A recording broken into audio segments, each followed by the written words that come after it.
Exato. Então é isso, né? Os caras se esconderam e a gente... Vamos ver, né? O que vai acontecer. Mas o paradoxo de Fermi, ele cria várias outras coisas também, né? Tem os filtros, né? O dos grandes filtros também é uma das minhas particularmente favoritas, porque eu acho que ela é uma das mais baseadas em ciência bruta.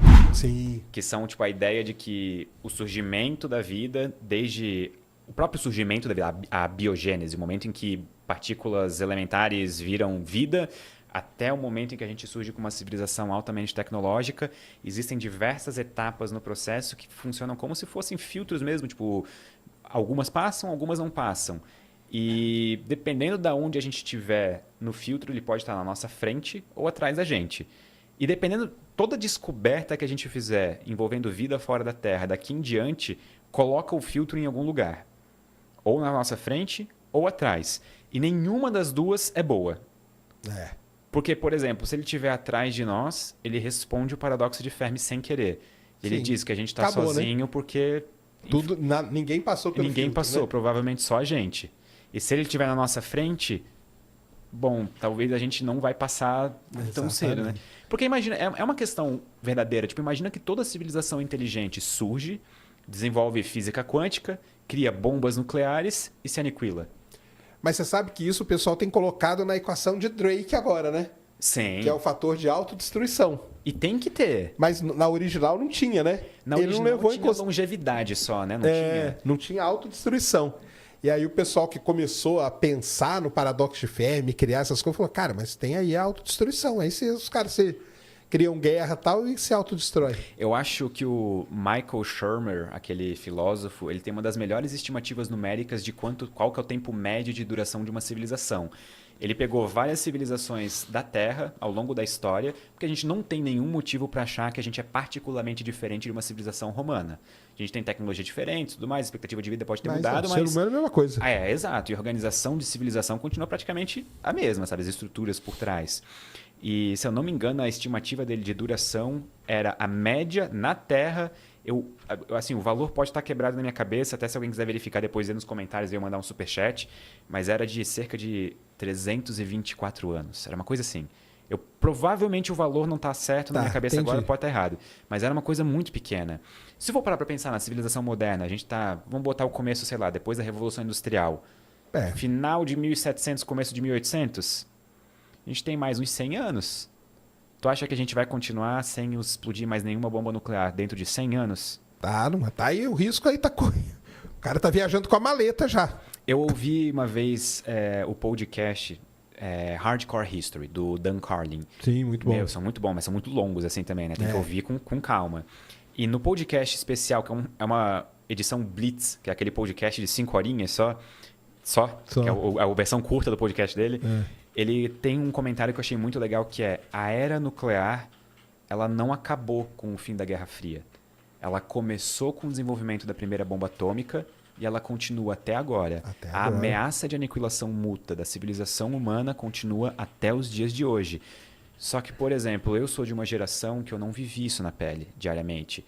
Os meus pais viveram. Tu provavelmente viveu também.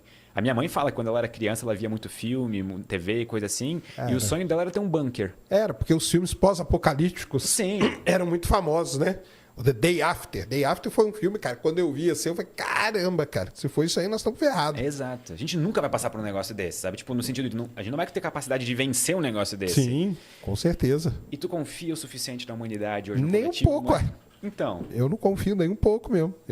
Se eu tenho medo terrível assim que eu tenho, é esse aí mesmo. É da autodestruição por meio disso aí. Eu tô lendo um livro no momento chamado O Precipício. Ele não tem versão em português ainda, então em inglês é The Precipice. Ele é um livro sobre crise e risco existencial.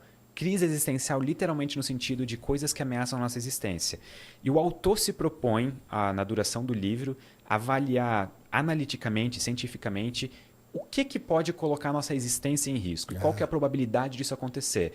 E isso é um campo de estudo relativamente novo, porque não era levado muito a sério pelas pessoas. Tipo, por que eu vou estudar motivos de a gente, sabe, acabar podendo... É isso que eu falei, né? Quando o Drake... Depois a gente fala da equação de Drake, pessoal. Mas quando o Drake bolou a equação dele, ele não colocou esse fator. E aí, com o avanço, o pessoal falou, calma aí, porque tem um negocinho aqui que você não está levando em consideração. E esse autor coloca chance de extinção humana nos próximos 100 anos em 1/6. Caramba! É alto demais para mim. É alto pra caramba. Não tô confortável com esse valor, sabe? É muito grande. Então, roda aí 6 civilizações, uma delas não vai passar, sabe? Então, a gente talvez tenha uma resposta do filtro. Esse seria um grande filtro, né? Esse seria um grande filtro. E pode ser, na verdade, que esse seja o primeiro dos grandes filtros tecnológicos. Porque a gente tem inteligências artificiais gerais vindo aí. Alguns autores, tipo Nick Bostrom, por exemplo, eles afirmam que isso pode ser o fim da humanidade, pelo menos como a gente conhece. Outras pessoas que pode ser um recomeço. Que talvez a gente, tipo, como seres humanos de carne e osso, fique para trás e a gente gere nossos sucessores, digamos. Entendi. Aquele negócio de meio que Deus ex machina, sabe? Sim, sim. Que é um negócio... também é um outro... Mas eu tenho mais medo de bombas nucleares do que de inteligência Bomba nuclear, com artificiais. certeza. Bomba nuclear vai ser um fim trágico demais, né, cara? Tá louco, tá doido.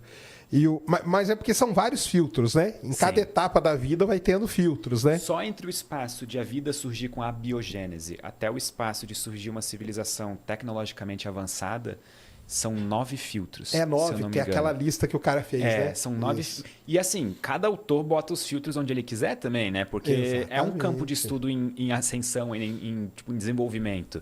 Então, tem um filtro que vai da biogênese ou de moléculas essenciais para a vida para o mundo de RNA, depois que vai para unicelular, multicelular, e assim vai. Continua a reprodução, propagação, né, da espécie, e vai indo, né? E por isso que em 2000 e... Quando que foi o ano que... Lembra daquele meteorito marciano que acharam na Antártida? Pô, 1996. 96. Que tinha o ALN supostos... 84001. Que era um micróbiozinho, que o Fantástico mostrou também.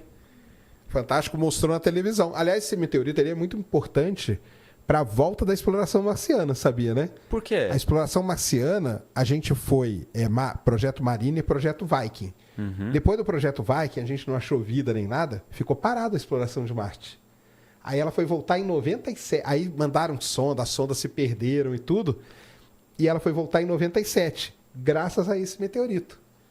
Porque ele viu aquelas estruturas ali, ficou aquela dúvida. Pô, será que aquilo ali é vida ou não é? Bem, cara, tá na hora da gente voltar lá. E aí voltou a exploração marciana por causa daquele meteorito. E o chato é que é totalmente inconclusivo, né? Tipo assim, não tem como tomar conclusões com base nesse meteorito, né? Tipo, ele tipo, nem pra sim, nem pra não. Ele é simplesmente, não dá pra fazer, tipo, dados com isso aqui. Não tem, é isso mesmo. E aí, por isso que resolveram voltar a explorar Marte. Aí começou os rovers e tal, que é essa era que a gente vive hoje. Então foi aquele meteorito lá. E esse meteorito foi importante para iniciar essa discussão do grande filtro de uma maneira mais desenfreada. Sim. Porque foi ali que começou a galera a perceber, pera, vamos supor então que a gente vá para Marte e ache vida microbiana fóssil. Cara, isso não é uma boa notícia. Isso significa provavelmente que a gente passou pelo grande filtro e a gente está sozinho. Agora, vamos supor que a gente encontra vida, sei lá, multicelular. Cara, então talvez o filtro está na nossa frente ainda. Então, nós vamos passar. Nenhuma resposta é uma boa resposta. Nenhuma é uma boa, Eu tinha um amigo uma vez que me falou uma frase que ficou comigo, presa, que é: não faça perguntas para as quais você não quer saber a resposta. Sabe? E aí eu fiquei pensando, cara, mas eu quero saber a resposta, eu tenho essa curiosidade. Então, qualquer, mesmo positivo ou negativo, eu quero saber se a vida existe ou não fora do universo. Em outro lugar, né? E outras coisas que esse paradoxo criou também, né? A gente pode dizer que é desmembramentos, né? Sim. Porque aí nesses estudos aí das civilizações e tal, surge o cara lá na Rússia, o Kardashev, né? Que é um negócio legal pra caramba aquilo lá das civilizações também, né? A sacada dele em 1960 e alguma coisa de categorizar civilizações com base no uso de energia e dividir em 3 tipos ainda, né? São os 3 tipos, assim, olhando em retrospecto, óbvios, sabe? Sim. Mas, pô, foi uma sacada genial na década de 60. Exato, né? Você vê que lá o cara já estava preocupado com isso, né? Agora, uma coisa que me intriga em tudo isso, cara, é porque que tudo aconteceu na década de 60, né? Foi um momento maravilhoso, né? Porque o Drake é daquela época, o Fermi foi mais ou menos nessa época.